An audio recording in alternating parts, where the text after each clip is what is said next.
오늘 이 말씀을 가지고 그리할지라도 하는 제목으로 은혜를 나누고자 합니다. 오늘 말씀의 첫 절에 보니까 그러나 그들이 다 복음에 순종하지 아니하였도다. 누가 말했다고요? 이사야가요. 이사야가 우리 주님께 말합니다. 내가 다 전했으나 그들이 믿지 않았다는 거예요. 누가 하나님 말씀을 들으려고 하느냐는 거죠. 안타까운 그의 모습이 나타납니다. 지금 현실과도 똑같은 거예요. 하나님의 말씀, 복된 말씀은 듣지 않으려고 합니다. 우리 어른들의 옛날 속담에 보면은 몸에 좋은 약은 쓰다는 말이 있습니다. 몸에 좋은 거는 쓰다는 거예요. 근데 복음의 말씀도 마찬가지예요. 복음의 말씀도 들어보면은 쓴 거예요. 왜? 제재를 하거든요. 하지 말라 하거든요. 하면 안 된다고 하거든요.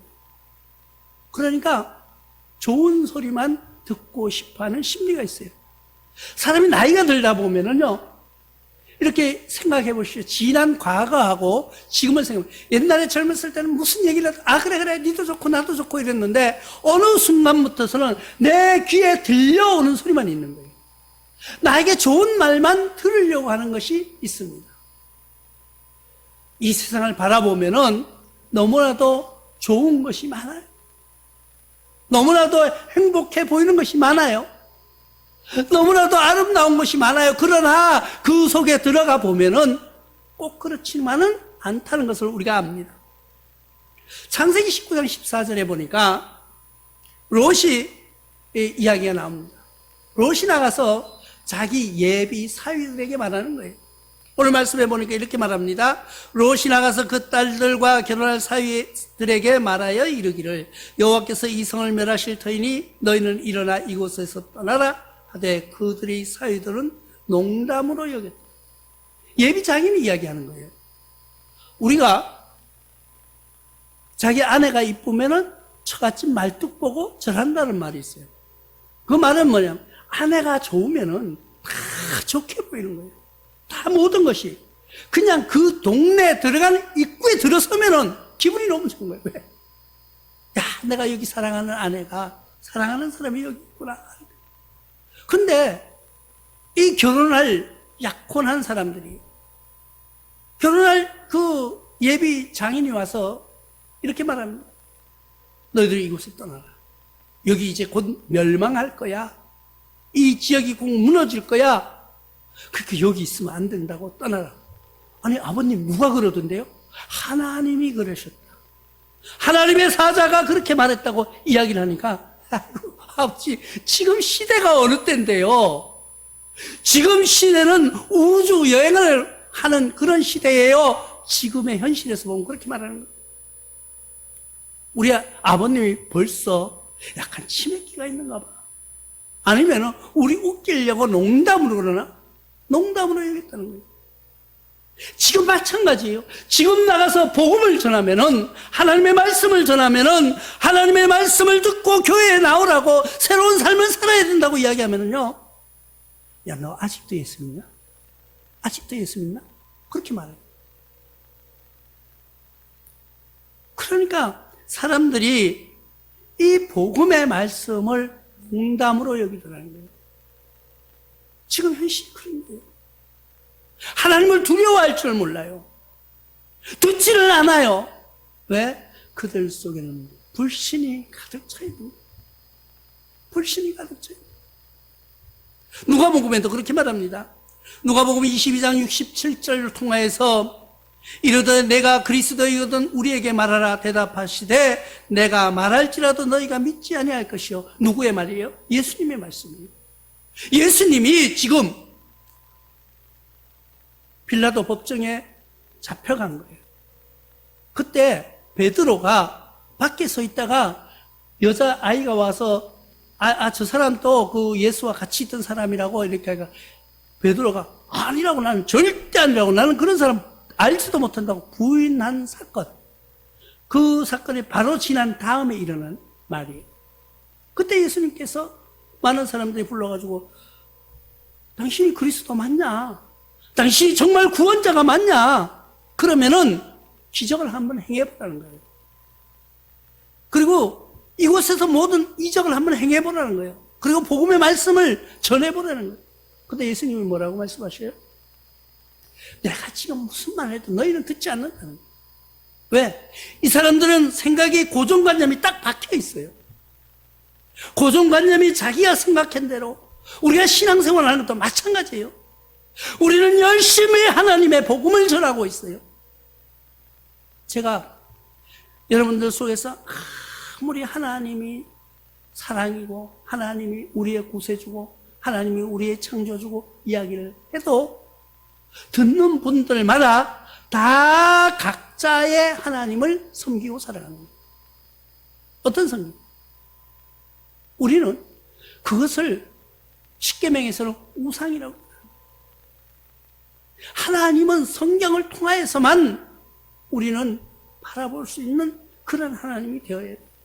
근데 내 마음속에 하나님이 따로 성경을 인용하는 거예요. 우리가 간증 같은 걸 잘 들어봅니다. 가끔. 간증은요, 잘못하면은 자기 자랑이 되는 거예요. 그래서 우리가 간증은 잘 들어야 해요. 간증이라고 하는 거는 처음에는 자기 진실을 내가 정말 이래서 된 건데, 그랬는데, 한번 옮겨가서 다른 데 가면 똑같은 얘기 하려니까, 또 똑같은 걸 이야기하는데, 자꾸 자기 생각을 집어넣어요. 그래가지고 아름답게 하고요. 또 미화시키면서 남을 웃기게 하고요. 슬프게 하고요. 하나님의 말씀은 그런 것이 아닙니다. 우리는 성경에 비추어 보면서 나의 하나님을 만들지 않기를 바라고. 그것이 불신앙이에요. 왜? 어떤 소망을 가지고 살아가나요? 내 마음속에 하나님을 내 마음속으로 상상하면서 하나님의 우상을 만들어가는 거예요. 말로는 하나님이에요. 입술로는 하나님께 기도하는 거예요. 그런데 나만의 하나님을 만들어가는 거예요. 그게 불신앙이라는 거예요. 나는 신앙생활하면서 똑같은 하나님의 말씀, 복음을 들으면서 어떤 생각을 해요? 그래, 내가 이번에 회사에서 승진해야 되는데 하나님 승진시켜주세요. 승진 안 하면 나 안 됩니다. 그러면서 승진의 하나님을 포커스로 맞추는 거예요. 그리고 또 내가 이번에 아파트 분양을 넣었는데 이번에 꼭 당첨되어야 됩니다. 안 되면 큰일 납니다. 내 전 재산을 투자합니다. 지금 이것이 올라야 됩니다. 그러면은 부동산의 하나님으로 나의 구주가 되는 거예요. 하나님은 그런 분이 아니에요. 나와 여러분들은 하나님을 바라보실 때 정말 하나님의 나라에다 소망을 두고 살아가시길 바랍니다. 우리가 이 세상을 살 때 보면은 정말 어떤 분이 이제 얼마 전에 수청을 하셨어요. 우리 교계에서는 굉장히 참 훌륭한 분이죠. 근데 어떤 분이 그 조문을 다 갖다 오셔가지고 막 분노하는 거예요. 왜? 그분이 돈이 없냐는 거예요. 그분이 사람이 없냐는 거예요. 가서 시신을 보니까 등에 온통 욕창이 나 있더라는 거예요. 그러니까 이분이 하는 얘기는 그거예요. 사람도 있고 돈도 있고 많이 그런 사람을 한두 시간만 이렇게 만져줬어도 욕창은 나지 않을 거 아니냐는 거죠. 그 말은 바꿔서 얘기하면은 그냥 내버려뒀다. 그래서 분노하는 거예요. 제가 직접 보지를 못했으니까 뭐라고 말을 할 수 없지만은 우리 인생은 그렇게 사라지고 있는 거예요. 육신은 장막은 그렇게 사라지지만은 우리의 영혼은 어떻게 될 것인가? 우리의 육신은 내가 내 마음대로 하지 못할 때가 있어요. 지금은 내가 힘이 있고 내가 지금은 능력이 있고 내 마음대로 분노하기도 하고 내 마음대로 모든 걸 결정하기도 하지만은 어느 순간에 갔을 때 내 마음대로 되지 않는 것이 있더라는 거죠. 그럴 때 어떻게? 하나님이 나와 함께 하지 아니하시면은 우리는 이 세상에 아무런 능력이 없는 진짜 무능한 종으로 살아간다는 것을 깨닫게 되는 거예요. 그렇기 때문에 나 여러분들의 하나님은 승진시키는 하나님이 아니에요. 아파트 당첨되는 하나님이 아니에요. 우리는 이 세상에서 살아가는 부귀와 명예와 권력이 아니라 우리는, 제가 옛날 젊을 때 이야기예요. 선거를 나갔어요. 선거 나가면요, 기도를 얼마나 많이 했는지 몰라요. 왜? 당선되게 해달라고. 내가 당선돼야 되거든. 그런데 선거가 끝나서 당선됐어요. 그랬으면 감사해야 되잖아요. 감사해서 기도를 더 많이 해야 되잖아요. 그때부터 안 합니다. 왜? 됐으니까. 그런데 되고 가만히 생각해 보면요, 내가 잘해서 된 것 같아요. 어느 순간. 그러니까 내가 급할 때 찾는 하나님, 내가 목적을 이루어진 뒤에 하나님이 다르더라는 거예요.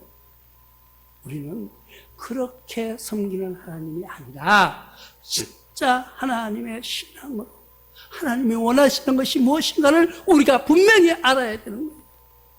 그것이 뭐예요? 복음 전파예요. 복음 전파다. 우리가 오늘 이사야도 이야기하잖아요. 내가 많은 사람들에게 그렇게 이야기했으나 저들이 듣지 않는다는 거예요. 지금 똑같아요. 지금 나와 여러분들이 나가서 복음을 전해보세요.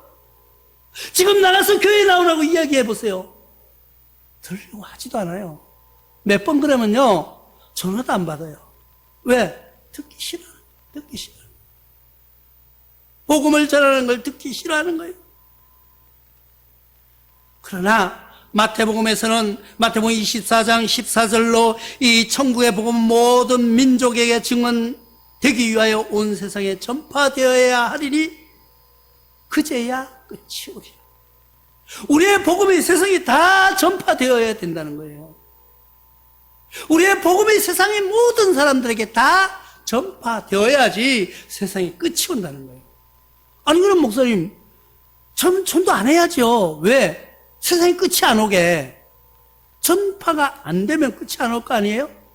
그렇게 생각할 수도 있겠죠. 아니에요. 하나님의 명령은, 하나님의 약속은 이 세상은 끝날 거라는 것을 약속해 주고 있고요. 그때가 언제냐? 복음이 세상에, 온 세상에 다 전파되었을 때에 우리에게 새로운 세상을 만들어 주신다는 거예요. 근데 그 복음 전파하는데 많은 사람이 듣냐고요? 안 들어요. 왜 안 들을까요? 이 24장에서 앞절에 보면은 거짓 선지자들이 많이 일어나가지고 그들을 미혹하여 불법이 성해짐으로 사랑이 식어갔다. 사랑이 식었다는 거예요. 나와 여러분들이 신앙 속에서 한번 뒤돌아보시고, 내가 첫사랑을, 하나님과의 첫사랑이 회복되어지라고 하는데 왜 회복되어지지 않을까요? 이제는요, 무슨 기적이 일어났다 그래도요, 안 믿어요. 저것도 쇼구나. 쇼로 바뀌어진 거예요. 우리 이 나라의 이민족에게 복음이 전해지는 순간 어떤 일이 일어났어요? 정말 안전뱅이가 일어나고요. 귀머리가 들려지고요. 말 못하는 사람들이 말을 하기 시작하는 거예요. 그렇게 사람들이 와, 교회에 가야 되겠구나. 하나님을 믿어야 되겠구나. 그들 속에 하나님은 뭐예요? 나를 고쳐주는 하나님, 병든 자를 살리는 하나님, 그것으로 바라보고 가기 시작하는 거예요. 그러다 보니까 이제는 그런 능력이 나타나질 않아요. 물론 지금도 나타나는 분들의 역사는 있습니다. 하나님의 역사는 변함없이 일어나고 있습니다. 그러나 지금은 그런 기적이 만약에 일어난다고 해도 사람들이 믿질 않아요. 아직 쇼구나. 쇼야.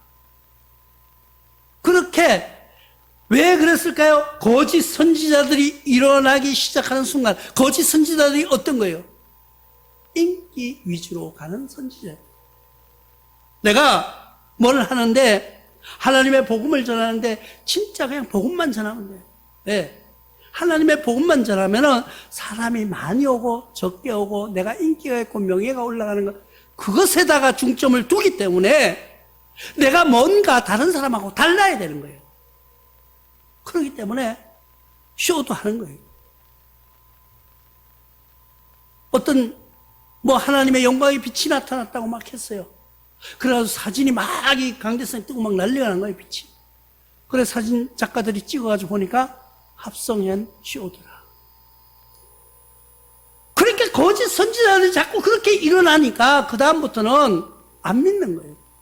진짜 교회에서 기적이 일어나도 아 이거 또 뭐 쇼구나. 저거 요즘은 아주 영상 그걸 제가 해보니까 그렇더라고요. 영상을 가지고 만들어 가는데 그냥 사진을 놓고요. 그냥 옛날 사진이에요. 옛날 흑백 사진. 여기다 놓고요. 여기 딱 그림을 넣으면 강아지 같은 걸 또 가요. 그리고 갈매기가 막 끼르륵 날아가고 소리도 나요. 그리고 꽃을 내려놓고 꽃이 이렇게 흔들려. 그걸 영상으로 만들 수 있는 거예요. 휴대폰으로. 그래서 사진을 딱 보면은요. 진짜 동영상 같은 게 그런 기술로 발전해 가고 있으니까 사람들이 이제는 거짓이라고 믿지 않는 거예요. 왜 그랬을까요? 그 불법을 행하는 자들 때문에 사랑이 식어졌다는 거예요. 처음에는 우와 하고 바라봤는데 가면 갈수록 아 저건 쇼구나. 진짜도 쇼로 바뀌어버린 거예요. 그러나 하나님은 우리에게 강요합니다. 마태복음 28장 19절에는 이렇게 말씀하십니다. 그러므로 너희는 가서 모든 민족을 제자로 삼아 아버지, 아들과 성령의 이름으로 세례를 베풀고. 이 말이요. 아버지의 아들로 삼아 하나님의 아들로 삼고 그들에게 세례를 베풀라 하는데 이 상황, 이때 당시의 상황이 가서 세례 베풀 아버지의 제자로 삼을 그럴 형편이 아니에요. 그 당시의 형편을 보면은. 그 당시에는 군인들이요. 예수 그리스도가 부활했다는 말씀, 전파될까봐 군인들에게 돈을 많이 줘가지고 나가서 거짓말하게. 아, 우리가 지키다가 깜빡 조는 순간에 예수의 제자를 하는 사람들이 예수의 시체를 훔쳐가가지고 부활했다고 저 난리치고 있다고. 성경에 뭐라고 해요? 돈을 많이 줬다는 거예요, 군인들에게. 돈을 많이 주고 누군 나가서 아니라고 얘기하라는 거예요. 여러분, 지금 똑같은 상황이 일어났어요. 나와 여러분들이 누구 말을 믿겠어요? 왜? 아마 예수 죽었다가 살아나는 게 될까? 이렇게 우리 수준에서 생각하고 있는 거예요. 신앙도 자기 수준에서 믿는 거예요. 하나님도 자기 수준에서만 바라보는 거예요. 정말 일어날 수 있을까? 그랬는데 그 지키던 병사들이 와가지고 직접 지키던 사람이잖아요. 그들이 유튜브로 떠드는 거예요. 아, 내가 그 자리에 그때 거기 있었던 군인 누굽니다. 그런데 예수님이 부활했다는 건 거짓말이고 우리가 잠깐 새벽에 너무 졸아가지고 잠이 너무 와가지고 잠깐 졸은 순간에 눈을 떠보니까 예수의 문이 열렸고 예수의 시체가 없어졌다. 아니요, 진심이라고. 내가 그때 지키던 군인이다. 이러면은 여러분 누구 말을 믿겠어요? 다 군인들 말을 믿었다는 거예요. 그게 지금까지도 그 말이 전파되고 있다는 거예요. 그런데 그 상황에서 예수를 믿으라 그러고 하나님의 아들이라 그러고 부활했다고 그러고 그들을 데려다가 너는 하나님을 믿어야 된다고 제자로 삼고 세례 베풀라고요? 쉬운 일이 아니에요. 지금 그런 현상 속에 우리가 살아가고 있다는 거예요. 우리가 나가서 지금 예수 믿으라는 걸 안 믿어요. 그들이 신앙이 없어서? 아니에요. 그만큼 거짓 선지자들이 많이 나타났었다는 이야기예요. 우리가 그냥 복음만 전해졌으면 순탄하게 갔을 텐데 인간의 내 하나님을 만들어가는 사람들에 의해서 그런 일들이 일어났다는 거예요. 그러나 마가복음에서도 마가복음 16장 15절에 또 이르시되 너희는 온 천하에 다니며 만민에게 복음을 전파하라고 말씀하고 있습니다. 그렇지만은 그리하실지라도 우리를 나가서 복음을 전파하는 거예요. 때를 얻든지 못 얻든지. 그럼 어떻게 해야 되냐? 하나님 우리는 할 수 없어요. 그러나 사도행전 1장 8절에서 이렇게 말씀하고 있습니다. 오직 성령이 너희에게 임하시면 너희가 권능을 받고 예루살렘과 온 유대와 사마리아 땅끝까지 이르러 내 증인이 되리라 하십니다. 그럼 우리가 지금 복음 전하는 것은 성령을 받지 않고는 복음을 전할 수가 없다는 거예요. 성령님이 하시지 않고는 안 된다는 이야기예요. 그러나 안 되는 줄 알면서 우리는 해야 된다는데 우리는 하지도 않고 있다는 거예요. 왜? 해보니 안 되더라는 거예요. 내가 복음 전하려고 해보니까 저 사람이 나를 어떻게 생각할까? 교회 가자 그러면 저 인간이 아직도 정신을 못 차리고 있네. 교회에서 코로나 때문에 그만이 난리치더니 날 보고 코로나 가자고? 지금 나중에 밝혀져서 방송을 한 번밖에 안 했어요. 나온 거 한 것도 없다. 그걸 한 번만 하고 지나가 버려서 사람들이 기억도 못해. 그리고 처음부터 교회를 계속 코로나로 몰고 가니까 지금 교회 이름 코로나부터 생각합니다. 사람들이 그 각인이 돼 있어요. 아니라고 해도 이제는 그 말, 아니라는 말을 안 들어. 왜? 내가 듣고 싶은 이 얘기만 듣고 있는 거예요. 그리고 어떻게 하면 교회를 공격할까? 그러나 하나님께서는 이렇게 무지하고, 이렇게 반항하고, 이렇게 말 안 듣는 백성을 향하여서도 우리는 어떻게 하나님을 바라봐야 될까요? 하나님은 우리를 향하여서 어떤 모습으로 계실까요? 그 하나님은 우리를 향하여서 두 팔을 벌리고 기다리고 계신다는 거예요. 언제까지? 종일이 뭐예요? 하루 종일 마치는 그날까지. 종일이라고 하면 마칠 종자 날일자예요. 마치는 그날까지. 주님은 우리를 향하여서 두 팔을 벌리고 그리할지라도 우리가 그렇게 무식할지라도 그렇게 반항할지라도 그러나 하나님은 두 팔을 벌려서 우리를 기다리고 계신다. 오늘 마지막 절에 보니까 이스라엘에 대해 순종하지 아니하고 거슬려 말하는 백성에게 내가 종일 내 손을 벌렸노라. 그렇게 말 안 듣고 그렇게 순종하지 않고 그렇게 반항해도 주님은 우리를 향하여서 두 팔을 벌리고 종일 기다리고 계신다는 거예요. 이 종일이라는 말은 오늘 하루 종일이 아니에요. 마침 종자 날일자 날이 끝나는 그날까지 두 팔을 벌리고 기다리고 있습니다.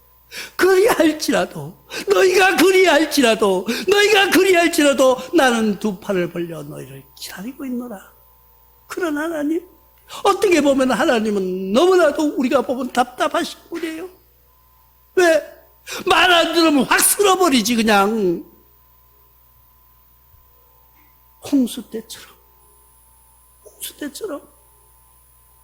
그런데 하나님은 오늘도 그리할지라도 두 팔을 벌리고 기다리고 계신다는 거예요. 그 두 팔 벌리는 그 하나님 앞에 우리가 안겨지는 그 품 안에 안겨보시지 않으시렵니까? 오늘도 주님은 두 팔을 벌리고 우리가 그토록 반항하고 순종하지 아니고 복음을 거부하고 그리할지라도 주님은 우리를 향하여서 오늘도 두 팔 벌리고 계시는 그를 그 품에 안겨서 승리하는 여러분들 되시길 주님의 이름으로 축원합니다.